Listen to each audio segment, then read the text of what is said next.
ക്രിസ്തുവിൽ സ്നേഹമുള്ളവരെ, എല്ലാവർക്കും ബൈബിൾ സ്പന്ദനത്തിലേക്ക് സ്വാഗതം. നാളെ നമ്മൾ ക്രിസ്തുവിൻ്റെ തിരുഹൃദയ തിരുനാൾ ആഘോഷിക്കുന്ന സുദിനമാണ്. എല്ലാവർക്കും ഈ തിരുഹൃദയം വഴി സമൃദ്ധമായ അനുഗ്രഹങ്ങൾ ഉണ്ടാകട്ടെ എന്ന് ആദ്യമേ തന്നെ ആശംസിക്കുകയാണ്. നമുക്കെല്ലാവർക്കും സുപരിചിതമായ ഒരാശയമാണ് ഹൃദയം എന്നുള്ളത്. പക്ഷേ ഈ ഹൃദയത്തെ പറ്റി നമ്മൾ എന്നെങ്കിലും ആഴത്തിൽ ചിന്തിച്ചിട്ടുണ്ടോ? യഥാർത്ഥത്തിൽ ഹൃദയത്തിനുള്ളിൽ എന്താണ് അടങ്ങിയിരിക്കുന്നത്? യേശുനാഥന്റെ ഭാഷ്യത്തിൽ ഹൃദയത്തിനുള്ളിൽ അടങ്ങിയിരിക്കേണ്ട ഏക യാഥാർത്ഥ്യം എന്നുള്ളത് സ്നേഹമാണ്. ഈ സ്നേഹശൂന്യതയാണ് ആധുനിക ലോകത്തിന്റെ എല്ലാ പ്രശ്നങ്ങൾക്കും കാരണമെന്നുള്ളത്. അത് യുദ്ധമാകട്ടെ, സംഘർഷമാകട്ടെ, വിശ്വാസവഞ്ചനയാകട്ടെ, അതല്ലെങ്കിൽ വാക്ക് പാലിക്കാതിരിക്കുന്നതാകട്ടെ, അതിൻ്റെ എല്ലാത്തിൻ്റെയും അടിസ്ഥാന കാരണമായി നിലനിൽക്കുന്നത് ഹൃദയം സ്നേഹശൂന്യമാകുമ്പോൾ. സ്നേഹം വാക്കുകളിലൂടെ എന്നതിനേക്കാൾ ഉപരിയായിട്ട് പ്രവൃത്തികളിലൂടെ നടപ്പിലാക്കേണ്ട ഒരു യാഥാർത്ഥ്യമാണ്. നമ്മൾ വിശുദ്ധ ഗ്രന്ഥമൊന്ന് പരിശോധിച്ച് നോക്കിയാൽ വിശുദ്ധ ഗ്രന്ഥത്തിൽ സ്വീകരിക്കുന്നതിനേക്കാൾ അധികം നൽകുന്നതിന് പ്രാധാന്യം നൽകുന്നതാണ് ഈ ദൈവവചനം മുഴുവൻ. യേശുനാഥന്റെ ഏറ്റവും വലിയ മനോഹരമായ പ്രസംഗങ്ങൾ മുഴുവൻ നമ്മളൊന്ന് പരിശോധിച്ച് നോക്കിയാൽ യേശുനാഥന്റെ മനോഹരമായ പ്രസംഗങ്ങൾ മുഴുവൻ നൽകുവാനായിട്ട് നമ്മോട് ആഹ്വാനം ചെയ്യുന്നതാണ്. തിരുഹൃദയ തിരുനാൾ നമ്മൾ ആഘോഷിക്കുമ്പോൾ ഈ യാഥാർത്ഥ്യമാണ് നമ്മൾ നമ്മുടെ മനസ്സിനകത്ത് ഉൾക്കൊള്ളേണ്ടത്. ക്രിസ്തുവിന്റെ തിരുഹൃദയം നമുക്ക് വേണ്ടി നൽകപ്പെട്ടതാണെങ്കിൽ ആ ഹൃദയം നമ്മൾ സ്വീകരിക്കുമ്പോൾ നമ്മൾ ആ ഹൃദയത്തെ സ്വീകരിച്ചതിന് ശേഷം നമ്മളും പരസ്പരം നൽകുവാനായിട്ട് ആവശ്യപ്പെടുകയാണ്. നമ്മൾ ഈ ബൈബിളൊക്കെ ഒന്ന് പരിശോധിച്ച് നോക്കിയാൽ ബൈബിളിൽ ഏകദേശം 1734 പ്രാവശ്യം നൽകുക എന്ന പദം വരുമ്പോൾ വെറും 523 പ്രാവശ്യം മാത്രമേ സ്വീകരിക്കുക എന്ന പദം വരുന്നുള്ളൂ. അതിന്റെ അർത്ഥമെന്നുള്ളത് ക്രൈസ്തവ ദൈവശാസ്ത്രം നമ്മെ പഠിപ്പിക്കുന്നത് നൽകുവാൻ വേണ്ടിയാണ്. അത് ഭക്ഷണമാകട്ടെ, സൗന്ദര്യമാകട്ടെ, സമയമാകട്ടെ, അതല്ലെങ്കിൽ മറ്റുള്ളവർക്ക് വേണ്ടിയുള്ള സൗഹൃദമാകട്ടെ, അതൊക്കെ നൽകുവാനായിട്ടുള്ളവനാണ് ക്രൈസ്തവൻ എന്നുള്ളത്. നമുക്ക് ഒന്ന് പരിശോധിച്ചു നോക്കാം. നമ്മുടെ സങ്കല്പത്തിലൂടെയെങ്കിലും നമ്മൾ സഞ്ചരിക്കേണ്ട 5 മനോഹരമായ സ്ഥലങ്ങൾ ബൈബിള് നമ്മുടെ മുന്നിൽ വെക്കുന്നുണ്ട്. ഈ 5 സ്ഥലങ്ങളിലൂടെയൊക്കെ സഞ്ചരിക്കുമ്പോൾ ഒരു മനുഷ്യൻ ഏതാണ്ട് ക്രിസ്തുവിന്റെ തിരുഹൃദയം പോലെ പരിവർത്തനപ്പെടുന്നതായിട്ട് നമുക്ക് കണ്ടെത്തുവാനായിട്ട് സാധിക്കും. ഏതാണ് ഈ 5 സ്ഥലങ്ങൾ? നമ്മളെല്ലാവരും സാങ്കല്പികമായെങ്കിലും, നമുക്ക് യഥാർത്ഥത്തിൽ ആ സ്ഥലങ്ങളിലേക്ക് ചെന്ന് യാത്ര ചെയ്യാൻ സാധിച്ചില്ലെങ്കിലും സാങ്കല്പികമായെങ്കിലും നമ്മൾ സഞ്ചരിച്ചിരിക്കേണ്ട 5 മനോഹരമായ സ്ഥലങ്ങൾ ബൈബിള് നമ്മുടെ മുന്നിൽ അവതരിപ്പിക്കുന്നുണ്ട്. ഒരുപക്ഷെ ഈ 5 സ്ഥലങ്ങളിലൂടെ തിരുഹൃദയത്തിന്റെ ഉടമയായ യേശുനാഥൻ സഞ്ചരിച്ചിരിക്കുന്നത് നമുക്ക് സുവ്യക്തമാണ്. ഒന്നാമത്തെ സ്ഥലമായിട്ട് നമ്മൾ കാണുന്നത് ജെറൂസലേം ദേവാലയമാണ്. ഈ വിശുദ്ധ ലൂക്കായുടെ സുവിശേഷം 2-ാം അധ്യായം 28 മുതൽ 32 വരെയുള്ള വാക്യങ്ങൾ നമ്മൾ വായിക്കുമ്പോൾ ഈ ജെറൂസലേം ദേവാലയത്തിലാണ് ശിശുവായിരുന്ന യേശുവിന്റെ മാതാപിതാക്കളെ സമർപ്പിക്കുന്നതും പരിശുദ്ധാത്മാവിന്റെ പ്രചോദനത്താൽ ശിമയോൻ എന്ന പ്രവാചകൻ അവിടെ വരികയും ഈ ശിശുവിനെ, അതായത് തിരുഹൃദയത്തിന്റെ ഉടയവനായ യേശുനാഥനെ കരങ്ങളിലെടുത്തുകൊണ്ട് ശിമയോൻ ഇപ്രകാരം പറയുന്നുണ്ട്: കർത്താവെ, അങ്ങയുടെ ദാസനെ ഇനി സമാധാനത്തിൽ വിട്ടയക്കണമേ. കാരണം എല്ലാ മനുഷ്യർക്കും വേണ്ടി അങ്ങ് ഒരുക്കിയിരിക്കുന്ന രക്ഷ എന്റെ കണ്ണുകൾ കണ്ടു കഴിഞ്ഞിരിക്കുന്നു. അതായത് ലോകത്തിന്റെ രക്ഷകൻ വെളിപ്പെടുത്തപ്പെട്ട ആദ്യ സ്ഥലം എന്നുള്ളത് ജെറൂസലേം ദേവാലയമാണ്. അത് അന്ന് യേശുനാഥനെ ഭൗതികമായിട്ട് വെളിപ്പെടുത്തിയെങ്കിൽ ഇന്നും ആ സ്ഥലം വിശുദ്ധമായി പരിപാവനമായി കാത്തുപാലിക്കപ്പെടുന്നതിന്റെ കാരണമെന്നുള്ളത് ആ യേശുവിന്റെ സ്നേഹത്തിന്റെ ഹൃദയത്തിന്റെ സാന്നിധ്യം, ആ യേശുവിന്റെ സ്നേഹത്തിന്റെ ഹൃദയത്തിന്റെ സ്വാധീനം, ആ യേശുവിന്റെ ഹൃദയത്തിന്റെ ഒരു ചൂണ്ടുപലക നമുക്കിന്നും അവിടെ കണ്ടെത്തുവാനായിട്ട് സാധിക്കും. ഈ ദേവാലയത്തിലാണ് സ്നേഹത്തിന്റെ ഹൃദയം ലോകത്തിന് വെളിപ്പെടുത്തപ്പെട്ടത്. അങ്ങനെ ജെറൂസലേം ദേവാലയത്തിൽ നിന്ന് നമ്മുടെ യാത്ര ആരംഭിച്ചിട്ട് രണ്ടാമത് നമ്മൾ ചെന്ന് നിൽക്കേണ്ടത് ജോർദാൻ നദീതീരത്താണ്.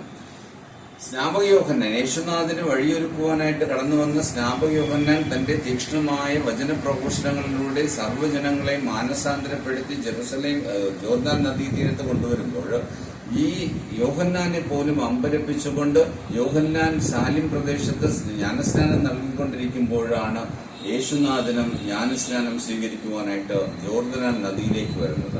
അവിടെ സ്നാപക യോഹന്നാൻ സർവ്വ പാപങ്ങളും പൊറുക്കുന്നവന്റെ, ലോകത്തില് സർവ്വ നന്മകളും വിതരണം ചെയ്യുന്ന, സർവ്വ സ്നേഹവും വിതരണം ചെയ്യുന്ന, ലോകത്തിന്റെ ജീവന്റെ ഉടയവൻ സ്നാപക യോഹന്നാന്റെ അടുത്തേക്ക് വരുമ്പോൾ യോഹന്നാന്റെ സുവിശേഷം 1-ാം അധ്യായം 29 മുതൽ 34 വരെയുള്ള വാക്യങ്ങൾ നമ്മൾ വായിക്കുമ്പോൾ ലോകത്തിന്റെ പാപങ്ങൾ നീക്കുന്ന ദൈവത്തിന്റെ കുഞ്ഞാട് സ്നാപകന്റെ അടുത്തേക്ക് വരുമ്പോൾ ആ കുഞ്ഞാടിനെ ചൂണ്ടിക്കാണിച്ചുകൊണ്ട് സ്നാപക യോഹന്നാൻ പറയുന്ന മനോഹരമായ ഒരു വചനം ഇതാണ്: ഇതാ ലോകത്തിന്റെ പാപങ്ങൾ നീക്കുന്ന ദൈവത്തിന്റെ കുഞ്ഞാടെന്നുള്ളത്. അങ്ങനെ ജെറുസലേം ദൈവാലയത്തിൽ വെളിപ്പെടുത്തപ്പെട്ട സ്നേഹത്തിന്റെ ഹൃദയത്തിന്റെ ഉടയവനായ യേശുനാഥനെ സ്നാപക യോഹന്നാൻ ഒന്നുകൂടി സ്ഥിരീകരിച്ചുകൊണ്ട് പറയുന്നു, ഈ ഹൃദയമടങ്ങുന്ന ഈ യേശുവാണ് ലോകത്തിന്റെ സകല പാപങ്ങളും നീക്കുന്ന ദൈവത്തിന്റെ കുഞ്ഞാട്. അപ്പോൾ നമ്മൾ ഈ ജെറുസലേം ദൈവാലയത്തിൽ നിന്ന് യാത്ര ആരംഭിച്ച് ജോർദാൻ നദീതീരത്തെത്തണം, നമ്മുടെ സകലവിധ പാപങ്ങളും കഴുകിക്കളയുവാനായിട്ട്. വിശുദ്ധനാട് സന്ദർശനം നടത്തുമ്പോൾ നിർബന്ധമായും വിശുദ്ധനാട് സന്ദർശിക്കുന്നവരെ കൊണ്ടുപോകുന്ന ഒരു സുപ്രധാന സ്ഥലമാണ് ഈ ജോർദാൻ നദീതീരം. സ്നാപക യോഹന്നാൻ എവിടെ വെച്ചാണോ യേശുനാഥന് സ്നാനം നൽകിയത് അതേ സ്ഥലത്ത് നമ്മളെയൊക്കെ കൊണ്ടു നിർത്തിയിട്ട് അവിസ്മരണീയമായ ഒരു അനുഭൂതി പകരുന്ന, അവിസ്മരണീയമായ ഒരു അനുഭവം പകരുന്ന, നമ്മുടെ പാപങ്ങൾ കഴുകിക്കളയുവാനായിട്ട് കെൽപ്പുള്ള ആ ജലത്തിൽ നമ്മളും കാലുകുത്തുമ്പോൾ നമുക്കൊരു പക്ഷേ ആഴമായ ഒരു അനുഭവം ഉണ്ടാകും. പാപം നീക്കപ്പെടുന്ന ഒരു കർമ്മം ഇവിടെ നടന്നിരുന്നു എന്നുള്ളത് അതൊരു പക്ഷേ നമ്മുടെയും പാപങ്ങൾ നീക്കുന്നതായിരിക്കും. നമ്മൾ മൂന്നാമതായിട്ട് എത്തിച്ചേരേണ്ടത് കെസറിയ ഫിലിപ്പൈ എന്ന ഗ്രാമത്തിലാണ്. ഒരിക്കലും യേശുനാഥൻ തന്റെ ശിഷ്യന്മാരുമൊത്ത് കെസറിയ ഫിലിപ്പൈ എന്ന ആ മനോഹരമായ ഗ്രാമത്തിലേക്ക് വരുന്നതായിട്ട് മത്തായിയുടെ സുവിശേഷം 16-ാം അധ്യായത്തിൽ നമ്മൾ വായിക്കുന്നുണ്ട്. അവിടെ കെസറിയ ഫിലിപ്പൈ എന്ന ഗ്രാമത്തിലേക്ക് എത്തുമ്പോൾ അവിടെ നടക്കുന്ന ആചാരങ്ങളും ദുരാചാരങ്ങളും ദൈവങ്ങളും ഉപദൈവങ്ങളും പരദൈവങ്ങളും മന്ത്രവാദങ്ങളും ഒക്കെ യേശുനാഥൻ ഈ അപ്പോസ്തലന്മാർക്ക് കാണിച്ചു കൊടുക്കുന്നുണ്ട്.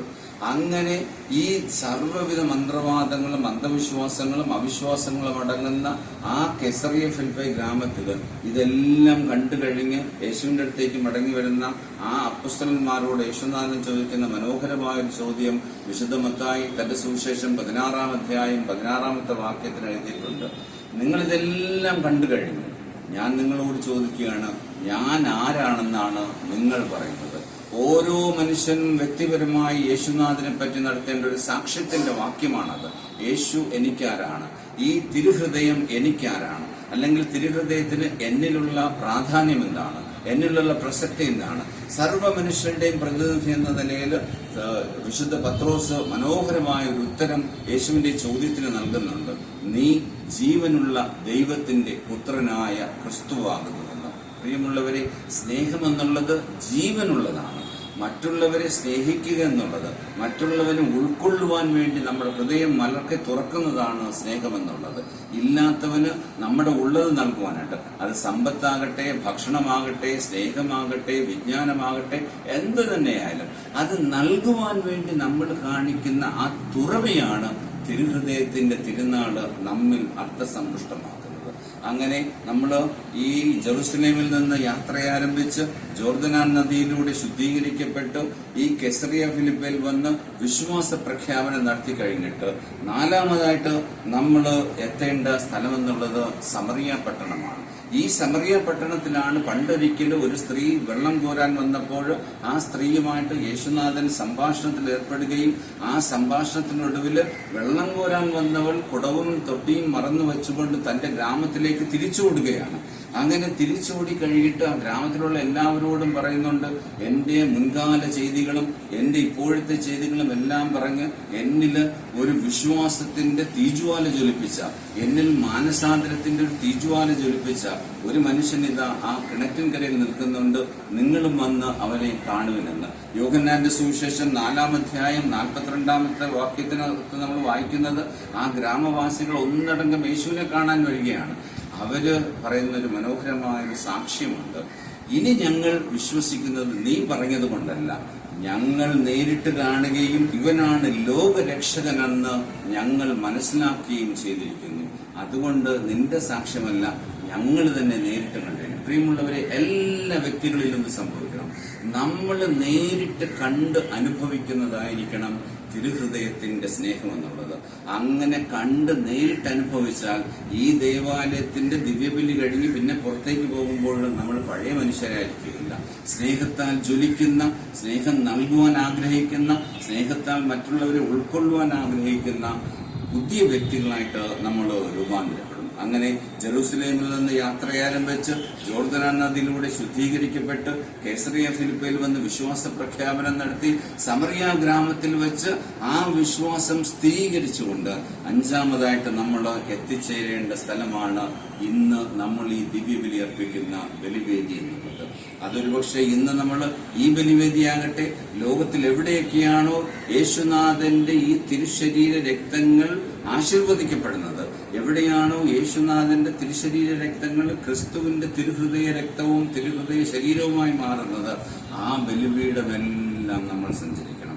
ആ ബലിയിൽ നമ്മൾ സംബന്ധിച്ചുകൊണ്ട് ഈ ഓർമ്മ നമ്മുടെ അനുഭവമാക്കി മാറ്റണം. ജെറുസലേം ദേവാലയത്തിൽ വെളിപ്പെടുത്തപ്പെട്ട ലോകരക്ഷകൻ, ജോർദാൻ നദിയിൽ വെച്ച് സംശുദ്ധീകരിക്കപ്പെട്ട ലോകത്തിന്റെ പാപങ്ങൾ നീക്കുന്ന കുഞ്ഞാട്, കേസറിയ ഫിലിപ്പയിൽ വെച്ച് ജീവനുള്ള ദൈവത്തിന്റെ പുത്രനെ പോലെ പുത്രനായ ക്രിസ്തുവിനെ കണ്ടെത്തിയ ആ വിശ്വാസ സാക്ഷ്യം, സമറിയ ഗ്രാമത്തിൽ വെച്ച് ഞങ്ങൾ സ്വന്തം കണ്ണുകൊണ്ട് കാണുകയും കേൾക്കുകയും ചെയ്ത് ഞങ്ങൾ വിശ്വസിക്കുന്നു എന്ന് പറഞ്ഞ ആ ഗ്രാമവാസികളെ പോലെ നമുക്കും പറയുവാൻ സാധിക്കണം, ഞങ്ങൾ ഇനി വിശ്വസിക്കുന്നത് നിന്റെ വാക്കുമൂലമല്ല, ഞങ്ങൾ നേരിട്ട് കാണുകയും ഇവനാണ് ലോകരക്ഷകനെന്ന് യോഹന്നാന്റെ സുവിശേഷം സാക്ഷ്യപ്പെടുത്തുന്നത് പോലെ അങ്ങനെ ഈ ബലിവേദികളിൽ വെച്ച് നമുക്കും പറയുവാൻ സാധിക്കണം. വിശുദ്ധ കുർബാന ആശീർവദിച്ച ശേഷം നമ്മുടെ നാവുകളിലേക്ക് ആ വിശുദ്ധ കുർബാന നീട്ടി ക്രിസ്തുവിന്റെ തിരുശരീരം എന്ന് പറയുമ്പോൾ ഒരു ആമേൻ ഉത്തരിച്ചുകൊണ്ട് നമ്മൾ ആ ശരീരം സ്വീകരിക്കുമ്പോൾ ക്രിസ്തുവിന്റെ ഹൃദയം ജ്വലിക്കുന്ന, ക്രിസ്തുവിന്റെ സ്നേഹത്താൽ ജ്വലിക്കുന്ന പുതിയ മനുഷ്യരായി തീരുവാനായിട്ട് നമുക്കൊക്കെ സാധിക്കണം. അങ്ങനെ ഈ തിരുഹൃദയ തിരുനാള് നമുക്കെല്ലാവർക്കും ഒരു പുത്തൻ അനുഭവം നൽകുന്ന, സ്നേഹത്തിന്റെ ഹൃദയം തുറക്കപ്പെടുന്ന, കത്തിജ്വലിക്കുന്ന സ്നേഹത്തിന് വേണ്ടി കത്തിജ്വലിക്കുന്ന യേശുനാഥന്റെ ഹൃദയം സ്വീകരിച്ചുകൊണ്ട് പകരം സ്നേഹം നൽകുന്ന, സ്നേഹത്തിൽ മറ്റുള്ളവരെ സ്വീകരിക്കുന്ന, സ്നേഹത്തിന്റെ ദൃഷ്ടികളിലൂടെ നോക്കുന്ന ഒരു ഹൃദയത്തിന്റെ ഉടമകളായി തീരുവാനായിട്ട് ഈ തിരുഹൃദയ തിരുനാള് നമ്മെ ഏവരെയും അനുഗ്രഹിക്കട്ടെ. എല്ലാവർക്കും ഈ തിരുനാളിന്റെ ആശംസകൾ നേർന്നു.